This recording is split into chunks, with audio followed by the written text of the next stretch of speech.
what's up everybody and welcome to the channel. So before we get into the whole Frankie's free-range meat drama here, oh my god, I can't with this photo. You'd expect a vegan to be that like obnoxiously excited and happy. But oh my gosh guys, it gets funnier. And I'm gonna tip my hat to Red Pill Vegan here for finding this one out. So let's just roll the clips. Wake up in the morning, do some enemas. I actually been doing garlic enemas pretty heavily, which I would highly recommend. Don't be judging! Yeah, you heard that right. And just in case you didn't recognize who this guy was. But now if I'm feeling low energy, if I get the hangover type feeling from the detox, wake up in the morning, do some enemas. I actually been doing garlic enemas pretty heavily, which I would highly recommend. I've been doing garlic, aloe vera, and MMS in my enemas. I'll put about 25 drops of MMS, mix up about 5 cloves of garlic with it, with aloe vera in the blender, and it just sets me off on my day. Like, it's a wonderful way to start the day. Highly suggested. Go easy on the garlic enemas at first because garlic thins your blood. So as soon as it hit you, you might feel like a relaxing feeling. You might even get a little lightheaded, but it's wonderful. You'll pass all kinds of mucus, just clumps of it. Yep.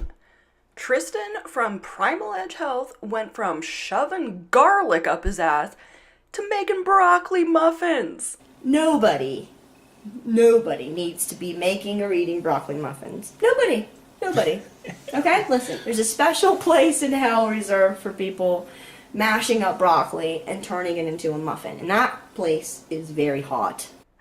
Oh my gosh, I mean, are all these ex-vegans trying to one-up each other on the craziness? I mean, there's urine drinking and then shoving garlic up your ass. It's like, no wonder they're not vegan anymore. I mean, I know this sounds so silly and immature at times, but these people have to be called out. It's just, yeah, hello, no wonder you're not vegan. All these ex-vegans are doing crazy shit, and then they're like, nah, veganism made me sick. And then they'll also say, oh, well, I did all this as a last resort. No, you just didn't go to the doctor because you're a narcissistic control freak and you don't want to go to the doctor. You want to heal naturally. I want to be in the avant-garde realm of healing. I'm so special. Yeah, no wonder these people are not vegan anymore. And let's take a closer look here. I mean, all the vegans who are still vegan, oh my god, they aren't doing this crazy shit. As the saying goes, common sense is no longer common. Alright, ladies and gentlemen, without further ado, the talk of the town here on YouTube is obviously Frank Tufano's free-range Kickstarter. Now, what's going on here? Frank Tufano created this Kickstarter campaign to have his own free-range meat product sent out. Vegan Gains just the other week did a live stream pretty much debunking his whole Kickstarter campaign, saying that the fat pack is local grass-fed New York stuff, and with the fat and the marrow bones and the tallow is all from local New York farmers. Wait a moment. Local. Like, what do you mean by local? New York State. Okay, so local to you. Yeah. But if somebody in Florida wanted to order this, they could. Well, yeah. Why? So then it wouldn't be local. Where exactly is all your meat coming from, and is it local? Which, by the way, it is not local. He didn't give any names specifically because it was like, oh, it's a trade secret, but he did mention he was importing from Australia, so he'd literally be importing meat from Australia to New York and then shipping it out to other people. Therefore, his meat is not local.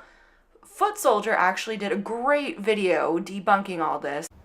The fatty, most of the muscle meat right now is coming from Australia and New Zealand, So I just looked up the shipping route from Sydney, Australia to New York, and you literally have to go all across the entire world because you can't go around America. So you go all the way through like the Middle East and then all the way across the entire world. And it's 28,604 kilometers.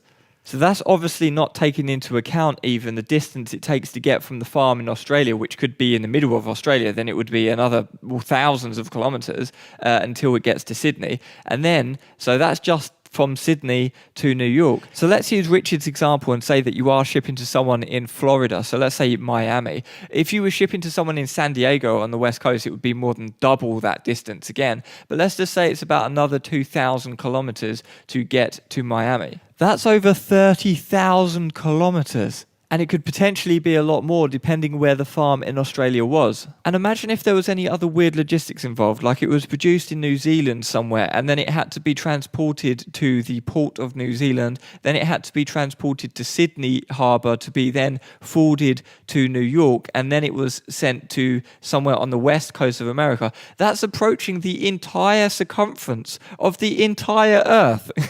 That's like going round the Earth an entire time and coming back to where you were when you began, circumnavigating the entire Earth for your food.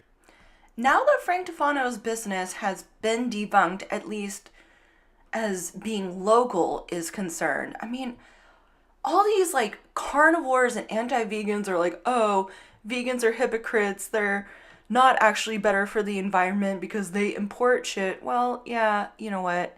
You carnivores are doing the same thing.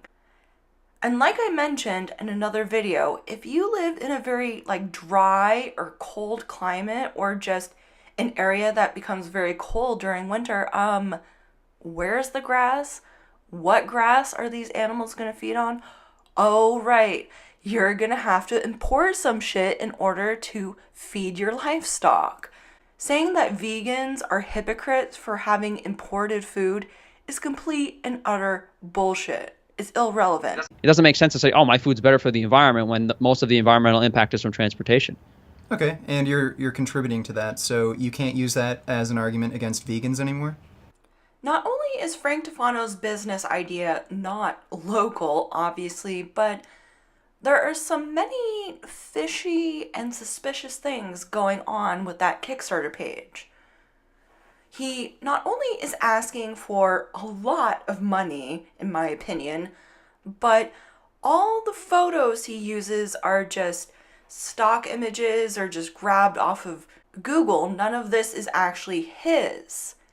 And instead of giving the details about his business, like who he's working with, where he's actually getting these animals from, or how he's going about it, he just kind of like rambles on and like, oh, we need local, free range, grass fed, you know, our waters are polluted, you can't get any good fish. But again, he doesn't actually give any details specifically about his business. So guess what?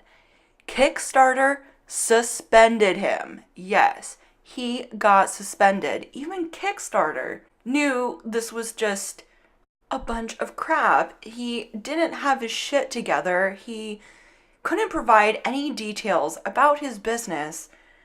But, oh my god, guess what? Instead of taking responsibility for his disorganization and poor planning, he blames it on the vegans. Vegans are so evil for calling me out. They reported my business and got me suspended. 1. Offering purchased items they claim to have made themselves, which is not what I was doing. 2. Presenting someone else's work as their own, which is not what I was doing. Misrepresenting or failing to disclose relevant facts about the project or its creator. Problem is, if they're in New York and they can't get local beef, it's better to support a local economy somewhere else. We also discussed this rule with you at some length during submission review, at which time you stated, the meat we are selling is raised from our animals. With that in mind, we ask you to revise your project to very clearly state where you are sourcing all of your products from. You stated during sub-review that all products were coming from your animals. Precisely, which animals do you raise? Where is your farm? What is it called? What exactly is your relationship to the farm? If there are multiple farms, we'd like to see the answers to all of these questions regarding each farm. Additionally, your project story mentions wild game and fish. Are you catching these products yourself? If so, we also require a significantly more information about your fishing and hunting operation. Please include all this information in your project story for backers to see. Please make these revisions within the next 48 hours. So, this is where you came in. See, just like I said, I'm the victim here. I didn't do anything, and they ruined my life and took everything I had. Hey, give it a rest up there, will you? What? I'm just telling them what happened. Who are you kidding, pal? They saw the whole thing. They know what happened. Well, yeah, but Just leave me alone.